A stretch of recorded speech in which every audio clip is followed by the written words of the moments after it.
내가 살아야 하는 이유. 이따금 나는 초등학교에 다니는 아들, 딸의 일기를 훔쳐보곤 한다. 사실 훔쳐본다면 죄스러움이 앞서야겠지만 원래 마음은 교육적인 측면에서 내 아이는 아빠가 평소 관심을 두지 못하고 있는데 어떻게 지내나 하는 부모로서의 방향을 잡아보려고 하는 것도 있을 것이고, 다른 한편으로는 평소 아빠가 미처 생각지도 못하는 부모에 대한 감정을 표시하는 경우가 있어. 인륜적인 면에서 아빠와 무언의 대화를 나누고 싶은 마음에서 일게다. 그러나 집안에서 아무리 힘든 일이 있어도 그런 내용은 일기에다 쓰고 있지 않는 걸 알게 되었다. 아마도 선생님이 매일 일기장을 확인하여 도장을 찍어 주기 때문이리라. 그러던 중 일기장 한 부분에 이런 글이 발견되어 나를 깜짝 놀라게 했다. 나는 초등학교 6학년 된 딸과 4학년 된 아들이 있는데 지아비를 닮아서 그런가. 눈매는 세상을 깊이 살펴볼 수 있는 득함이 서려져 있다. 난 이런 모습이 마냥 좋아 보이지는 않는다. 철없는 눈망울이 그저 좋을 뿐 그렇게 만든 것도 지아비 탓이려니 하니 가슴이 메어져 온다. 다른 친구들과 어우러져 정확한 이름은 모르겠지만 동아리처럼 아마도 학예 발표할 때 노래와 무용을 발표하는 것 같다. 그러다 보니 자주 모여 연습도 하고 그중에서 노래 연습도 하고 서로가 연습을 하면서 비용이 조금씩 들어가는 모양인데 5,000원씩 돌아가면서 쓰다가 내 딸내미 차례가 지나고 다음 친구 차례인 모양인데 다음 친구가 준비가 안 되었던지 부득이 내 딸내미가 비용을 지출하게 된 모양이다. 다른 건 아니고 배경음악으로 들어가는 가수의 노래 테이프를 사는 것인데 딸내미는 거금 5,000원을 또 다시 들어가게 되었다며 억울하다는 내용의 하소연 글이다. 그 억울하다는 이유 중에 하나가 나를 슬프게 한다.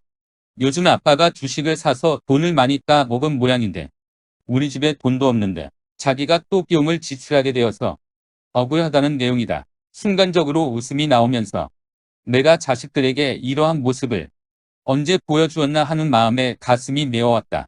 하긴 주식 끊으라고 하는 마누라하고 여러 번 싸우고 마누라의 화병 차원을 넘어 공황장애에 이르기까지 견디어준 아이들의 마음이 어른들의 마음을 뛰어넘고도 남는다. 그러다가 문득 나의 초등학교 시절이 떠올라진다. 난 어릴 적 아마도 4살 때가 아닌가 생각된다. 부모님들이 서울로 향할 때 콧물 질질 흘리며 부모님 손을 잡고 서울로 울려왔다. 그때는 서울 신림동에 정착을 했는데 그때는 새끼줄로 줄을 그으면 자기 땅이라고 주장할 때이다. 이제야 안 사실이지만 그것은 무허가 건물이었고 소유권은 물론 국가 것이다. 그때 어렴풋이 기억나는 건 신림동 계곡물이 무척 맑았다는 것과 밤이면 아낙네들이 계곡물에서 목욕도 하는 것 등 그러는 생활 중에 국민학교를 들어가기 전 다시 미아리 기름동으로 이사하고 한마는 미아리 고개를 리어카에 짐을 싣고 그 뒤를 졸졸 쫓아가며 이사하던 기억이 난다. 난 지금 직장관계로 지방에 살고 있지만 지금도 가끔 설악월 고등학교 맞은편 뒤탈진 고개를 지나다 보면 그때의 감정을 잊을 수 없다. 지금 지리적으로 기준을 잡으라면 아직도 뒤탈진 곳에 소방서가 위치하고 있고 그 위쪽 도로변 판자집에서 살았으니까. 그때 가장 인상적이었던 것은 부모님이 밭에서 무 배추를 사다가 마을을 돌아다니며 팔아서 집으로 돌아올 때 누런 봉지에 쌀을 한 알음 사서 돌아오면서 보여준 부모님의 그 승리에 찬 모습을 이 나이가 되도록 잊을 수 없다. 그리고 그 무 배추를 팔기 위하여 아침에 집을 나설 때 내가 보여준 엄마 꼭 깎아 사와야 돼 하는 모습도 같이 잊을 수 없다. 그러다가 세월을 흘러 나는 국민학교를 가고 학교에서 장난이란 장난은 제일 많이 피워 초등학교 1학년 때 학부형을 초청하여 교실 자랑을 하는 전날 실수로 전시물을 모두 망가뜨려 부수어 버렸고 지금 이 세상을 살도록 그렇게 선생님으로부터 얻어맞은 적이 없다. 얼마나 얻어맞았는지 울음은 기본이고 지금 이렇게 살아오면서까지 그렇게 어린 아이를 주워 팰 수가 있을까 하는 마음이 들 정도이다. 지금 그때를 생각하면 어린 마음에 너무나 가난하여 그토록 얻어맞지 않았나 생각이 그때의 기준으로 들 정도였으니까. 절대 지금의 기준으로 그때를 생각하는 것이 아니다. 그 이유는 그때도 치맛바람이 대단하였고 아마도 그때가 초등학교 치맛바람의 시초가 아니었을까. 그건 지금의 내 아이의 눈망울만큼이나 내가 선생님을 이해하고 지내버렸고 지금도 그때의 시대 상황을 충분히 이해하고 그냥 넘어간다. 그런 것은 마음 한구석에 좋지 않은 추억으로 남아있을 어린 마음에 잊어버렸지만 나를 가장 가슴 아프게 만들었던 건 점심시간에 쓰레기 소각장을 맴돌던 나의 모습이다. 사실 지금도 쓰레기를 태우고 나면 배에서 풍겨나오는 냄새는 나를 평온하게 한다. 점심시간 벨이 울리면 나는 총알같이 교실에서 나와 학생들이 보이지 않는 학교 울타리 맨 뒤에 있는 쓰레기 소각장 쪽으로 가야만 했다. 어린 마음에 점심을 굶는 모습을 보여주지 않으려는 어린 마음의 나의 자존심. 쓰레기 소각장을 서성거리며 점심시간이 끝나기를 기다리는 나의 마음은 언제부터인지 쓰레기 태우는 냄새가 친구가 버렸다. 그때부터 쓰레기 태우는 냄새는 나의 마음의 고향이 되어버렸는지 모른다. 마치 젖이 모자란 아기가 어머니 젖무덤을 그리워하듯이 배가 고프면 그냥 쓰레기 소각장을 찾아 나섰다. 그 매캐한 냄새는 나의 허기를 채워주었고 그 힘에 힘을 북돋아 오후 시간을 버틸 수 있었기 때문이다. 어느 날 아침 학교에서 선생님이 육성회비 월 600원을 내지 못하는 사람을 호명하여 불러일으킨다. 당연히 내가 빠질 리 없지. 아마도 5개월치가 밀린 모양이었다. 내가 첫 직장에서 월급을 받을 때 보았던 누런 봉투의 월급 봉투.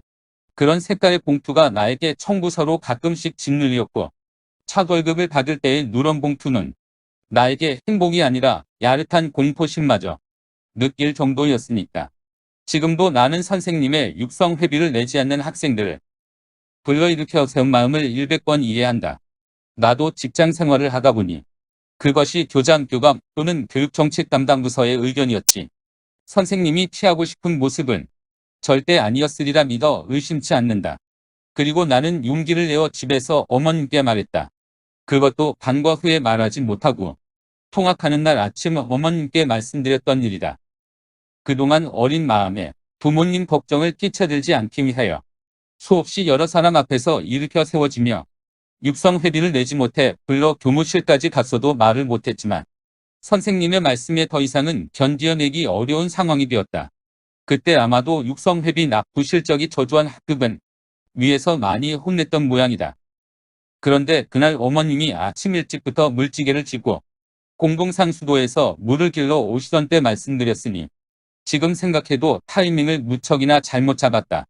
공동상수도도 돈을 내야 하는데 그 돈도 빠듯한 상황에서 물찌개를 쥐고와 힘까지 든 상황에서 육성회비를 주지 않으면 학교를 가지 않겠다고 철없게 우기고 있었으니 얼마나 어머님은 화가 나셨을까. 결론은 뻔하다. 논리적으로 설득하여 이해시키기엔 상대방이 너무 나이가 어리다던가 아니면 설득하기에는 너무 시간이 많게 걸리다던가 자기가 처해진 상황을 차마 논리적으로 설명하기 어려운 상황인 사람은 온몸으로 말한다는 것을. 어머님이 물찌개 양쪽에 걸려있는 물통을 내려놓고 쇠갈피가 달려있는 물찌개로 얼마나 얻어맞았는지 모른다. 그리고 난 엉엉 울면서 학교에 갔다. 지금 생각하면 어머님은 돈이 없어 육성회비를 못 주는 마음보다 학교를 가지 않겠다던 나의 말에 더 분노하였던 것 같다.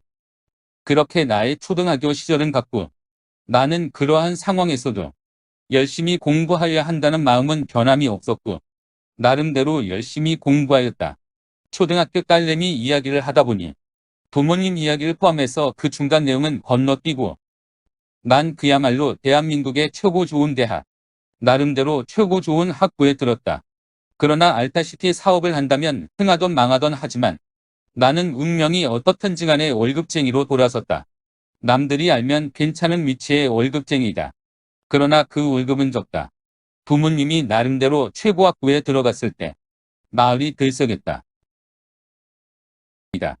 경제적인 면에서만 그렇고 인생이 그렇다는 것은 절대 아님. 단지 부모님이 생각하는 성공의 기준에 맞추다 보니 그런 것이고 알량한 자존심을 끝까지 내세운다고 생각하면 그렇게 생각해도 좋음. 그야말로 외형상 간판 면에서는 남부럽지 않은 모습이었고 부모님의 팔자가 편 것처럼 되었지만 안타깝게도 세상은 부모님이 바라는 내세울 만한 세상이 아닐 뿐더러 나의 특유한 강직함과 정의감이 기존의 부모님 기준에 항상 못 찼었다. 그러면서도 단칸방 한 구석에서 아버님은 항상 정직하게 올바르게 살아가라고 말하신다. 이해되세요? 이러한 인포네이션을 항상 무식할 것만 같은 아버님께서 정직하고 올바르게 살아가라는 말을 눈물겹게 감사드립니다. 그러다가 우연히 주식이라는 것을 알았습니다. 실패담에서 어느 분이 쓴 글 중에 자기가 제일 미워하는 사람이 있으면 주식 투자하는 것을 알려주라는 말. 범상치 않다. 이 길에 들어서고 나서 나는 소중한 많은 것을 잃었다. 그것은 실패담에서 나온 무수한 이야기와 상통한 내용이다. 그러나 나는 그만큼 무수한 많은 인생의 깊이를 느끼고 깨달았다. 그리고 나의 삶의 시간들을 소중하게 여기게 되었다. 주식 투자해서 잃은 만큼이나 분명 나의 삶은 풍부해졌고 삶의 깊이도 있게 되고 순간순간 지나가는 시간과 주변의 모습들이 일상과 같지 않다. 나는 진정 나의 일상을 사랑하게 되었던 것이다. 외로운 길님이 쓴 아내의 일기는 나의 일상과 전혀 다른 것이 없었고 단지 그 고통 속에서 오랜만에 벚꽃길을 걷는다 하여도 잃어버린 재산이 너무 충격적일 때는 그 걷는 마음조차 없다는 것을 알았죠. 그렇게 주식 투자하는 세월은 흘렀고 어제 제가 사는 곳에 비가 왔습니다. 전 남들이 부러워할 만큼 가정적인 사람입니다. 물론 직장 때문에 밤을 새월 일을 할 때는 사회 추종을 못할 정도로 일을 하고 업무 추진에 카리스마로 있습니다. 그러면서도 직장 부하 직원과 상사들은 저를 좋아합니다.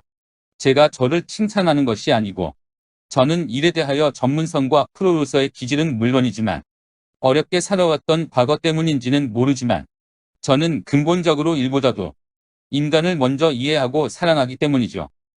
왜 제가 이런 말을 하냐면은 주식 투자를 하기 때문에 가정과 직장에 소홀하지 않나 해서입니다. 실질적으로 가정과 직장에 문제가 있을 수는 있습니다. 그렇지 않다는 것이 오히려 비정상적이죠. 마누라는 지금 롯데 마그넷에 다니고 있어요. 직장일은 의사 판단 정책 결정하는 일에는 제 자신이 소홀한 것을 용납을 못해요. 그렇게 해서 그럭저럭 극복하고 있어요. 저는 주식에 손을 떼려고 해요. 어제 제가 사는 동네에 비가 왔는데 사실 손을 떼려고 보름 전부터 마음을 먹고 있다가 증권회사에서 잔액을 인출하려다가 그만 덜컥 또 주식을 샀지 뭡니까. 그러다가 이제까지 다시 왔지만 이제는 주식에 손을 떼려고 합니다. 비가 오는 날 저는 제 아이가 다니는 초등학교로 축구공을 하나 들고 갔어요.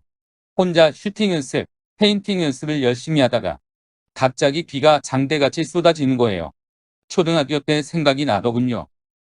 아빠는 어머님 이야기 밖에 안 했지만 비 오는 날 아버님한테도 육성회비 안 주면 학교 안 간다고 우기고 집을 뛰쳐나왔다가 비를 흠뻑 맞고 동네 처마 밑에 웅크려 있는데 아버지가 동네 방방곡곡을 돌아다니면서 저를 찾아내어 학교에 보내던 기억이 났어요.